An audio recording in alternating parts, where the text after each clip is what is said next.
In some of the most remote parts of Scotland, emergency services rely on Scotland's charity air ambulance to make often life-saving rescues. Last year, they announced they'd add another helicopter to their fleet and base it just outside Aberdeen by November. But a few months on, there's a fresh appeal to raise £6 million needed to bring the chopper to the North East. Laura Alderman has the story.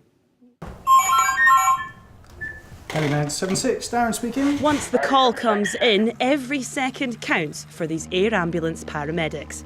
Waiting on the tarmac is their winged rescue vehicle, in which they can reach nearly 90% of Scotland's population in just 20 minutes.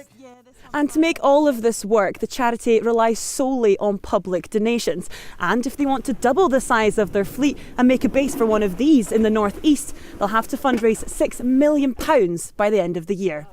Aberdeen's the missing piece of the jigsaw, if you like. You hope that you will never need an air ambulance, and we've got such a fabulous country and we do some wonderful activities, and people should be able to kind of go to their work and come back from them and enjoy their weekends and stuff.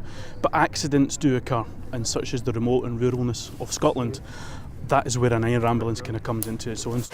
Last year, the service responded to a life-threatening emergency almost every single day, and nearly half of their call-outs deal with incidents of serious trauma. Equally, for patients who, for other reasons, must go to the local emergency hospital or trauma unit, then the air ambulance is another asset that can move those patients quickly to the major trauma centre for more advanced care if needed. And someone who knows all too well the difference that a rapid response can make is Jason. Last year he woke up in Ninewells Hospital with nothing but a vague memory of getting on his motorbike.